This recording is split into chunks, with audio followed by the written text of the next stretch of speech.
안녕하십니까. 바로보는 TV 옴부즈맨 성유미입니다. 지난주 연합뉴스TV에서는 5월 5일까지 기존 방역수칙을 지키는 선에서 사회적 거리 두기를 일부 완화했다는 소식과 코로나19 사태로 원유 수요가 급감해 국제 유가가 폭락했다는 소식 등을 신속하게 보도해드렸는데요. 오늘 연합뉴스TV를 말한다 시간에서는 뉴스 특보를 중심으로 김창숙 시청자 평가원이 모니터한 내용을 전해드리겠습니다.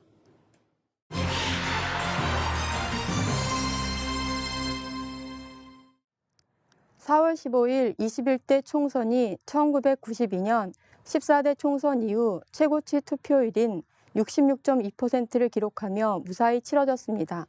다른 나라들이 코로나로 인해 투표를 연기한 가운데 코로나 사태 이후 세계 최초로 치러진 전국 선거라 해외에서도 관심이 많았습니다. 당초 저조한 투표율을 우려하는 목소리도 있었지만 오히려 기대 이상의 높은 투표율을 기록해 전 세계에 우리 국민의 성숙한 민주시민 의식을 보여준 선거로 남을 것 같습니다.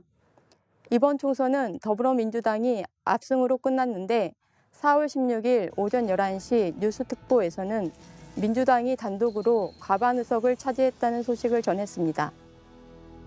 국회에 나가 있던 취재기자는 개표 결과 민주당이 지역구에서만 163석, 통합당이 84석, 무소속이 5석, 정의당이 1석을 얻었다고 전했습니다. 여기에 비례대표 의석까지 더하면 민주당과 시민당이 180석, 통합당과 한국당이 103석을 확보했다고 보도했습니다. 반면 교섭단체 진입을 노렸던 소수정당은 의미 있는 결과를 거두지 못해 정의당이 6석, 국민의당 3석, 열린민주당 3석을 얻었고 민생당은 1석도 얻지 못했다고 전했습니다. 여당의 180석은 국회 전체 의석수의 5분의 3을 확보한 것으로 개정국회법인 선진화법에 얽매이지 않고 단독으로 패스트트랙 법안 처리가 가능해졌다고 설명했습니다. 단일 정당 기준 전체 의석의 5분의 3을 넘어서는 압승은 1987년 민주화 이후 전례 없는 일로 이로써 여당은 개헌을 제외한 입법 활동에서 대부분 권한을 행사할 수 있게 됐다고 보도했습니다. 4월 17일 오전 5시 뉴스특보에서는 이번 총선은 여야 각 당뿐 아니라 대권 주자로 거론되는 거물급 인사들의 명운을 갈랐다고 전했습니다. 더불어민주당에서는 김부겸 의원의 5선 도전이 자초됐는데 대구 재선에 성공했다면 여권 유일 TK 대권 주자로 입지를 넓힐 기회였지만 보수 본토의 벽은 높았다고 전했습니다. 또한 부산이 보수 텃밭으로 회귀하면서 부산 진갑에서 고배를 마신 삼선 현역 김영춘 전 해수부 장관도 행보가 불투명해졌다고 보도했습니다. 반면 피말리는 접전 끝에 신승을 거두고 낙동강 벨트 사수에 성공한 경남 양산을 김두관 의원은 민주당 PK 좌장으로 떠오르며 대권 잠룡 입지도 확보하게 됐다고 전했습니다. 친노 핵심 인사인 이광재 전 지사는 강원도 원주갑 당선으로 지역 맹주 명예 회복에 성공해 9년간의 공백기 동안 쌓은 내공으로 정치적 중량감을 한층 더해 잠룡 반열에 뛰어오를 것으로 보인다고 전했습니다. 야권에서는 공천 갈등으로 탈당해 무소속으로 출마한 홍준표 전 대표가 대구 수성을에서 승리했으며 무소속 김태호 전 지사도 경남 산청, 함양, 거창, 합천에서 극적 생활하면서 야권 잠룡으로 화려하게 복귀했다고 전했습니다. 통합당의 가장 쓴 패배는 서울 광진을 오세훈 전 서울시장과 동작을 나경원 전 원내대표의 낙선이라며 총선에서 승리하면 차기 대선 유력 후보군으로 입지를 다질 것으로 여겨졌으나 둘 다 정치 신인에게 일격을 당하면서 정치적 치명상을 입게 됐다고 보도했습니다.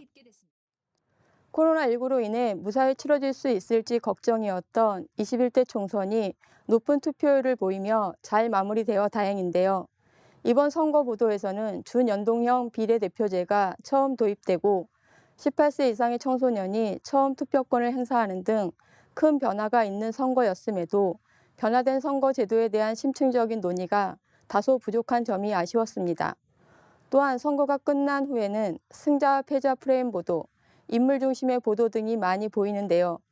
이제 총선도 끝났고 문재인 대통령도 정치권이 국난 극복을 위해 모두 역량을 집중해 달라고 주문한 만큼 향후 정책 방향이나 문제 해결 방안 등 보다 현실적인 논의들을 발전시킬 수 있는 장을 마련했으면 좋겠습니다. 4월 17일 오전 10시 뉴스극보에서는 생활 방역으로의 전환과 관련된 서울 시민의 의견을 전했습니다. 정부가 4월 19일까지로 예정된 사회적 거리두기 기간을 재연장하는 방안을 검토 중인 가운데 서울 시민의 63.6%가 재연장 필요성을 지지한다는 여론조사 결과가 나왔다고 전했습니다. 서울시가 만 18세 이상 서울 시민 1,000명을 대상으로 4월 10일부터 사흘간 설문조사한 결과 97%는 사회적 거리두기 기간이 종료되고 어떤 시점이 되면 생활방역체계로 전환해야 한다고 응답했다고 보도했습니다. 생활방역체계 적정 시점은 확진자 수에 상관없이 정부가 통제 가능한 대응체계가 갖춰졌다고 판단할 때라는 응답이 가장 많았다고 보도했습니다. 4월 20일 오전 5시 뉴스특보에서는 정부가 코로나19 확산을 막기 위한 사회적 거리두기 기간을 5월 5일 어린이날까지로 연장했다는 소식을 전했습니다. 감염 경로를 알 수 없는 환자가 여전히 발생하고 부활절과 총선 때 대면 접촉 증가로 코로나19 전파 가능성이 있는 데다 세계적 유행도 진정되지 않고 있기 때문이라고 보도했습니다. 또한 나들이 등 외부 활동이 늘 것으로 예상되는 부처님 오신 날과 노동절, 어린이날까지 한금 연휴가 고비라는 점도 고려했다고 설명했습니다. 다만 국민 피로도와 경기 침체 등을 의식해 거리두기 강도는 일부 완화했는데 종교시설과 학원, 생활체육시설, 유흥시설 등에 대한 방역지침 준수 명령은 유지하되 권고 수위는 운영 중단에서 운영 자제로 낮췄다고 보도했습니다. 또한 자연휴양림 등 위험도가 낮은 실외 공공시설은 운영을 재개하고 프로야구 등 야외 스포츠는 무관중 경기가 가능해진다고 설명했습니다. 하지만 정부는 등교 수업 여부는 학생 안전을 최우선으로 두고 가장 보수적으로 접근할 사안이라고 밝혔다고 전했습니다. 다소 완화되었다고는 하나 여전히 사회적 거리두기가 필요하다는 정부와 국민들의 판단하에 재연장이 결정됐습니다. 그러나 최근 국내 확진자 수가 줄어드는 추세이고 날씨가 따뜻해지면서 곳곳에서 사회적 거리두기가 다소 느슨해진 모습을 볼 수 있습니다. 하지만 싱가포르 사례처럼 자칫 방심한 사이 확진자가 급증할 가능성이 있으므로 모두가 조금 더 조심해야 될 것 같습니다. 코로나에 대한 국민들의 경계가 느슨해지지 않도록 지속적으로 주의를 환기시킬 수 있는 정보들을 제공해 주시면 좋겠습니다. 4월 19일 오후 6시 뉴스특보에서는 일본의 코로나 누적 확진자 수가 4월 19일 1만 2천 명을 넘어 한국을 넘어섰다는 소식을 전했습니다.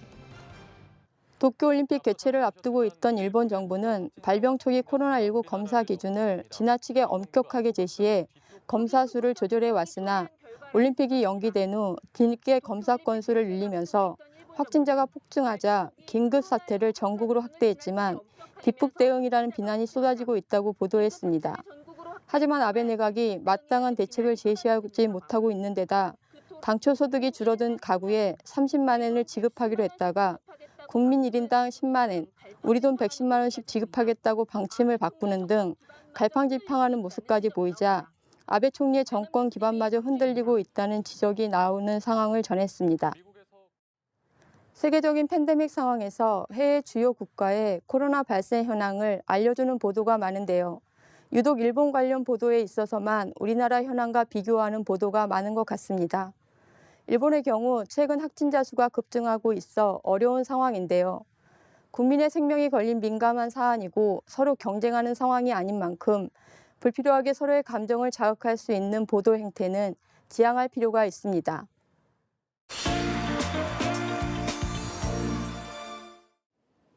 이번 순서는 주말에 방영되는 제작 프로그램을 대학생의 시선으로 분석하고 평가한 내용을 들어보는 캠퍼스 TV 리포트 시간입니다. 이번 주는 서울여자대학교 도거동문학과의 오지윤 학생 나와 있습니다. 안녕하세요. 안녕하세요.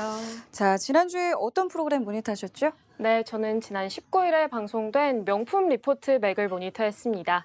이번 방송에서는 지난 4.15 총선 결과에 따른 차기 대권주자 분석과 코로나19 경제 충격 속 기업 소식, 코로나19 석 달째 달라진 일상에 대해 다뤘습니다. 그럼 자세한 모니터 내용 지금부터 전해드리겠습니다.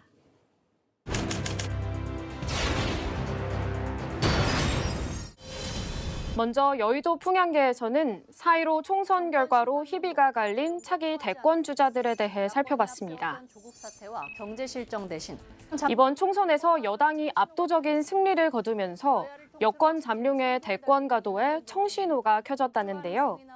여야를 통틀어 지지율 선두를 달리는 이낙연 전 총리의 경우 지역구인 종로에서 승리한 데다 지원한 총선 후보 수십 명이 당선되며 입지를 강화했다고 합니다. 국난의 조속한 극복에 혼신의 노력을 다하겠습니다. 호남 출신이라는 지역적 한계를 극복하고 당내 세력화를 위한 기반을 다졌다는 설명도 들을 수 있었습니다. 김두관 전 경남지사는 당의 요청을 받고 험지인 경남 양산을에 도전해 승리했는데요. 역할에 대한 고민을 하라는 엄숙한 명분과 실리를 모두 챙겼다는 평가에 동의가 됐습니다. 반면 야권은 총선 참패에 차기 대권 주자 인물난도 이어지게 됐다는데요. 총선 참패에 따른 당 수습과 동시에 삭발 단식을 단행하며 투쟁과 통합에 선봉에 섰던 황교안 전 대표는 참담한 총선 성적에 타격을 입었다고 합니다. 야권의 차기 대표 주자 지위마저 송두리째 흔들어놨습니다. 개혁보수 주자 유승민 의원의 경우 지원 유세 총력전에도 불구하고 수도권 대패 책임론도 나오고 있다는데요. 황 전 대표와 마찬가지로 오세훈 전 서울시장과 나경원 전 원내대표 또한 민주당 정치 신인의 고배를 마시게 됐다고 전했습니다. 힘들어 보입니다. 무소속 출마한 홍준표 전 대표와 김태호 전 경남지사는 생환하며 재기의 단초를 마련했다는데 수도권 차출 거부로 수도권 표심 확보에는 한계가 있을 것이라는 지적이 나온다고 합니다. 나아가 대선 승부처인 수도권 표심을 되돌리기에도 총선 분석과 함께 향후 여야의 대권 쟁탈전을 전망하며 여의도 풍양계는 마무리됐습니다. 동시에 시작됐습니다.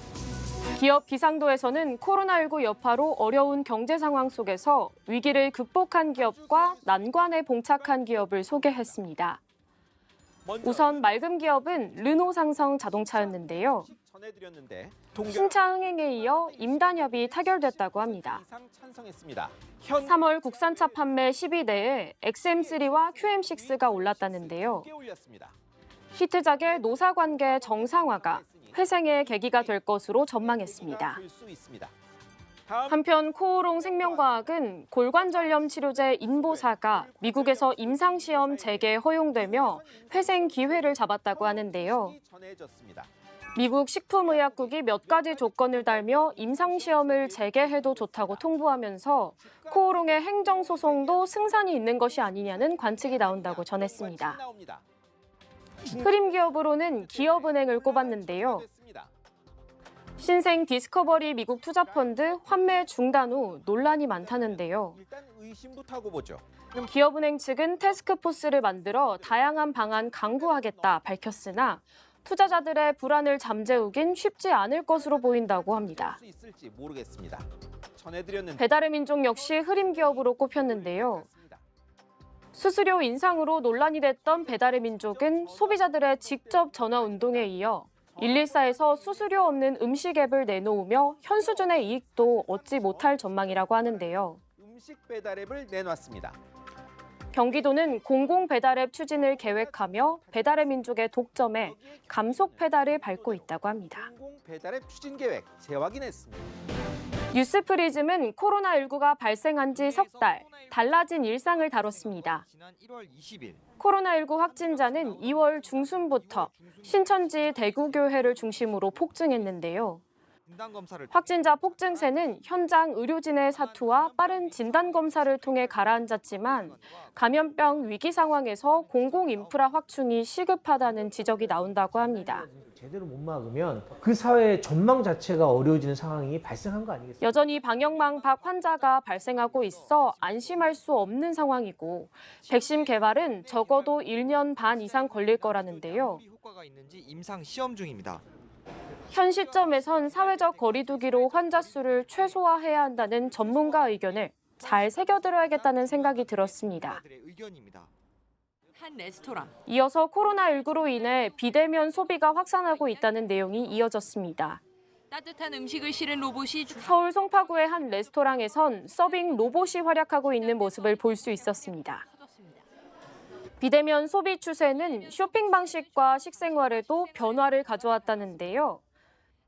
온라인 쇼핑몰을 통해 생필품과 신선식품을 찾는 소비자가 부쩍 늘었고 집에서 식사를 하는 일이 늘면서 간편식 시장이 호황을 맞고 있다고 합니다. 식탁을 차릴 수 있어 더할 나위 없이 편합니다. 코로나19 확산 3달이 지난 지금 한산한 인천공항 모습을 보여줬는데요. 국제선 90% 이상이 끊어진 항공산업은 붕괴 위기에 처했다고 합니다. 실직 사태에 구직급여 신청은 급증했다며 3월 구직급여 신규 신청자 현황을 그래프로 보여줬습니다. 고용시장 지표를 좀 더 구체적으로 언급했는데요.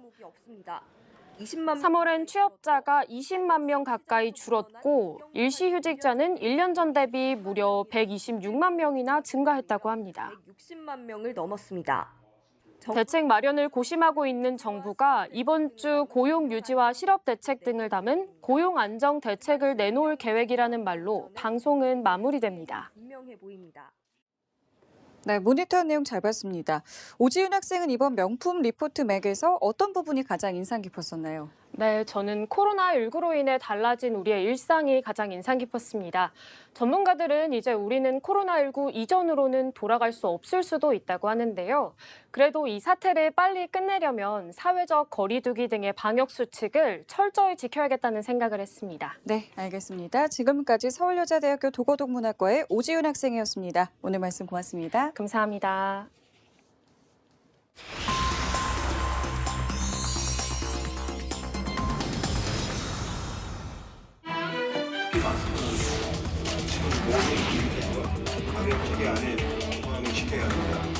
예상 편성권 야당이 아니라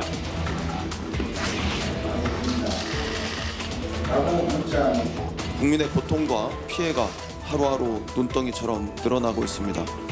예산 심사 지연에 따른 모든 책임은 미래통합당에게 돌아가고 있다는 점을 거듭 말씀드립니다. 여당과 정부가 긴급 재난지원금 지급과 관련해 이상한 절충안을 내놓고 모든 것이 미래통합당 손에 달렸다라며 연일 말도 안 되는 소리를 하고 있습니다.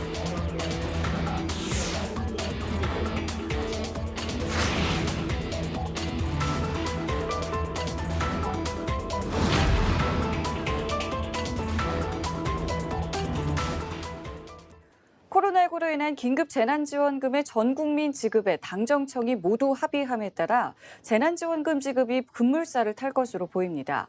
소득 하위 70%에 지급하겠다는 기존의 정부안과 총선 때 전 국민 지급을 약속한 여당이 의견 차이를 보였지만 결국 전 국민 지급으로 가닥이 잡혔는데요.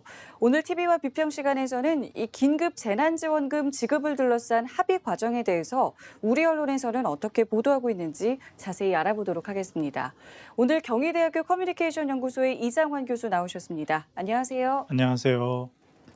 자, 당정은 긴급 재난지원금을 전 국민에게 지급을 하기로 합의를 했습니다. 당초 소득 하위 70%에서 전 국민 지급으로 확대가 된 건데요.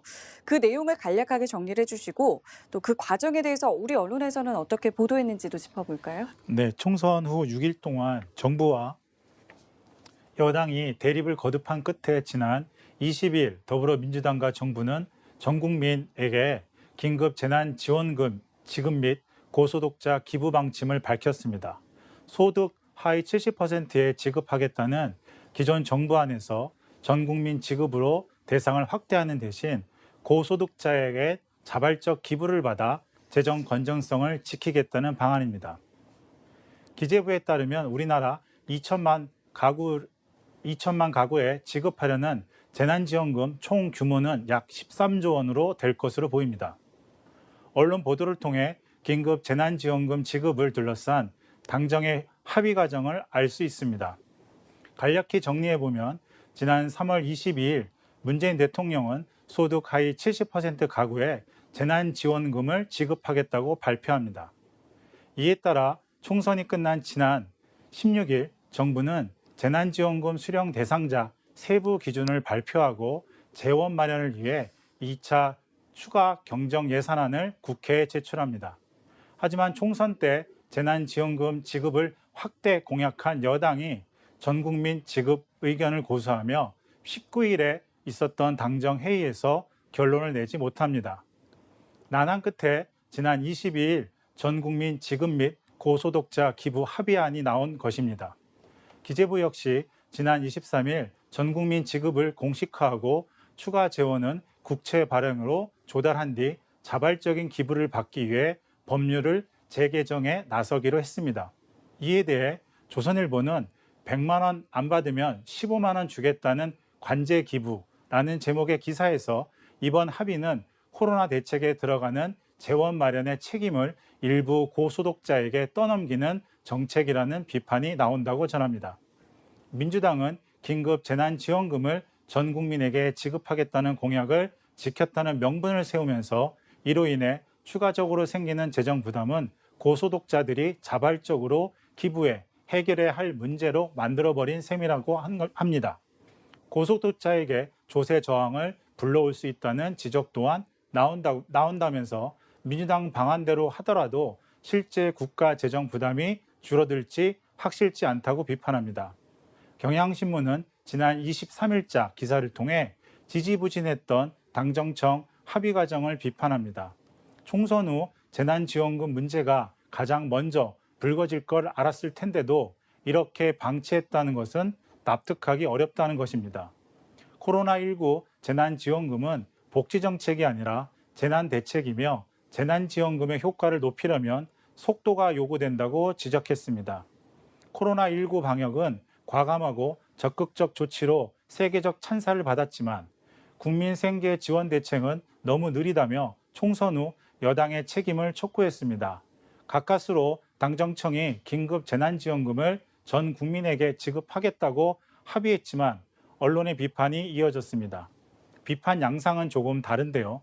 보수 언론은 당정 합의안에서 고소득자의 자발적 기부 방식의 세액 공제 등 법적인 문제와 실효성을 지적하고 재정 건전성을 우려하는 기재부와의 갈등을 부각했습니다.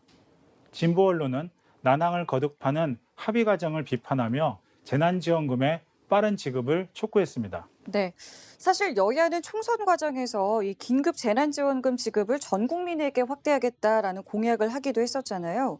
총선을 전후로 정치권의 입장은 어떻게 변해왔는지도 짚어볼까요? 네, 4.15 총선 유세 과정에서 여야는 경쟁하듯이 국민 모두에게 긴급 재난지원금을 지급하겠다고 선언한 바 있습니다. 국민일보는 미래통합당 황교안 전 대표가 지난 5일 모든 국민에게 50만 원을 지급하고자 전격 제안하자 더불어민주당 이해찬 대표는 6일 국민 100% 지급 추진 카드를 꺼내 들었다고 보도했습니다. 황교안 전 대표는 기존 정책에 대한 고려 없이 정부 여당에 맞불 놓는 식이고 이해찬 대표도 재정을 고민해 판단하는 게 아니라 재난지원금도 정치적으로 활용하는 등 무책임한 태도를 보인다고 박상병 정치평론가의 말을 전합니다. 총선이 끝난 후 민주당은 총선 때 공약한 전 국민 지급을 고수하다가 결국 정부로부터 전 국민 지급안을 이끌어냈습니다. 반면 통합당은 총선 후 긴급 재난지원금에 대한 당론을 내지 못한 데다 총선 때 공약한 100% 지급에 대해서도 다른 의견을 냈습니다. 지난 20일자 한겨레 신문 기사를 보면 국회 예산결산특별위원회 위원장인 김재원 통합당 의원은 소비력이 있는 소득 상위 30%까지 주는 것은 검증된 효과도 없고 경제 활력을 살리는 데 큰 기여도 하지 못할 것으로 생각한다며 지급 범위 확대에 대해 반대한다고 말했습니다. 이런 통합당의 반응에 대해 한겨레 신문은 당대표 등 지도부의 무더기 낙선으로 권력 공백이 발생한 데다 선거 국면에 막이 내리면서 보수정당 특유의 재정 보수주의에 힘을 얻고 있는 탓이라고 분석했습니다. 당정이 긴급 재난지원금 전 국민 지급과 자발적 기부를 합의하는데 여야는 이견을 보였는데요. 지난 23일 중앙일보는 통합당 김재원 의원의 협찬을 받아서 나라를 운영할 수는 없다며 정부를 시민단체 운영하듯이 하는 것 같은 느낌을 받았다고 말한 라디오 인터뷰를 인용 보도합니다. 조선일보는 심재철 미래통합당 당대표 권한대행의 반응을 실었는데요. 심권한대행은 민주당과 정부가 이상한 절충안을 내놓고 모든 게 미래통합당 손에 달렸다며 연일 말도 안 되는 소리를 한다고 말을 전했습니다. 반면 민주당은 통합당의 합의를 촉구했는데요. 연합뉴스는 지난 23일자 기사에서 이인영 민주당 원내대표가 통합당이 요구한 대로 재난지원금은 당정 합의안을 마련됐다며 모든 것은 미래통합당의 손에 달려있다는 말을 전했습니다. 국회 예결위원장 김재원 통합당 의원과 여당과 정부에 추경 수정안 제출을 추가 요구했는데요. 이에 대해 조정식 민주당 정책위 의장은 통합당 일각에서 정부가 수정안을 제출하라며 또다시 어깃장을 부리는 것은 국정 발목 잡기이자 신속한 처리를 기대하는 국민의 요청에 찬물을 끼얹는 주장이라고 비판했습니다. 총선 이후 긴급재난지원금 지급 확대를 둘러싸고 정부와 여당의 이견이 보도됐던 언론은 당정 합의 후에는 민주당과 통합당의 공방과 갈등 위주로 보도했습니다. 청와대는 4월 임시국회가 마무리되는 내달 15일까지 여야 합의의 불발로 2차 추경안이 처리되지 못할 경우를 대비해 헌법상 권한인 긴급 재정경제명령권 발동도 검토하는 것으로 알려졌는데요. 정치권 이견으로 재난지원금 지급이 지연되면 그 피해는 국민이 입게 되는 것 같습니다. 네. 우리나라뿐만 아니라요. 세계 각국도 지금 경제적 지원을 계속하고 있는데요. 이 같은 외국의 사례 또 전문가의 의견에 대해서 언론에서는 어떻게 보도를 하고 있었나요? 네, 코로나19로 인해 자본주의 심장이라는 미국도 2천조 원이 넘는 예산을 풀어 경기 부양을 위해 지원금을 지급한다고 합니다. 서울경제 기사에 따르면 미국의 경우 현금을 주는데 연소득 9만 9천 달러가 넘으면 지급 대상에서 제외가 되고요. 연간 총소득 7만 5천 달러 이하 개인에게는 1인당 1,200달러, 우리 돈으로 약 150만 원을 지급하며 부부는 2,400달러를 받고 17세 미만 자녀 1명당 500달러가 추가된다고 합니다. 일본은 저소득층만 대상으로 가구당 30만 엔씩 나눠주도록 했던 애초의 안을 폐기하고 일률적으로 1인당 10만 엔, 우리 돈으로 113만 원씩 지급하기로 했고 싱가포르는 21세 이상 전체 시민권자를 대상으로 소득과 재산에 따라 우리 돈으로 약 26만 원에서 77만 원을 지원한다고 헤럴드 경제는 보도했습니다. 이처럼 코로나19 말 경제 위기에 대처하는 세계 각국의 정책에 대해 중앙일보는 미국과 싱가포르는 저소득층 현금 지급, 실업보험, 자영업자 지원 등 생계 고용 지원에 재정 지출의 약 25%와 75%를 배정했고 일본과 중국은 실업보험 확대, 사회의료보험료 인하, 육아수당 지급, 임금 보조금의 각각 전체 재정 지출의 약 56%와 23%를 할당했다고 전했습니다.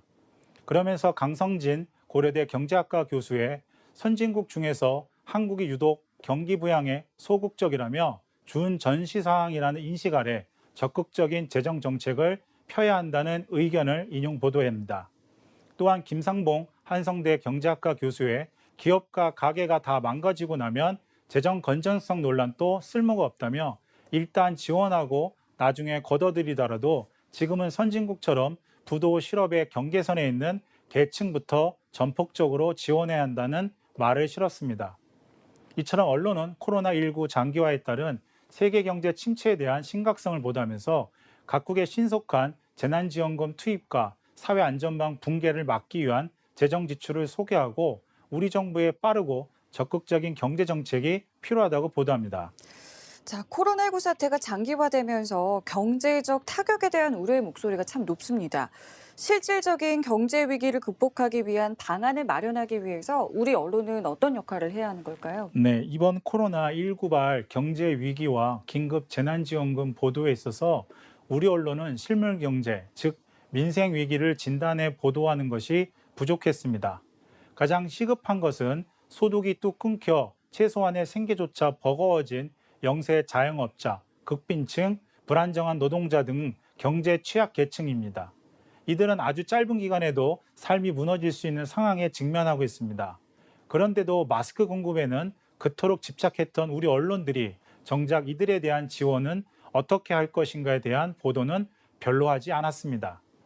코로나19 발 경제 위기와 재난 지원금 지급에 대한 언론의 심층적이고 적극적인 보도가 필요합니다.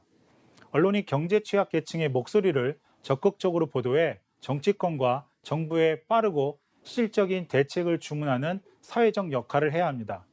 또 언론은 막대한 국민 세금이 투입될 긴급 재난지원금과 경제지원 예산이 투명하게 잘 사용되고 있는지 감시와 비판의 기능을 실천해야 합니다. 마지막으로 코로나19 장기화가 예상되는 상황에서 언론이 중장기적인 경제위기 탈출 프로젝트 기획 심층 보도를 준비할 필요가 있습니다. 네, 알겠습니다. 지금까지 경희대학교 커뮤니케이션 연구소의 이장환 교수와 함께했습니다. 오늘 말씀 고맙습니다. 감사합니다. 옴부즈맨 제작진은 시청자 여러분의 다양하고 소중한 의견을 기다립니다.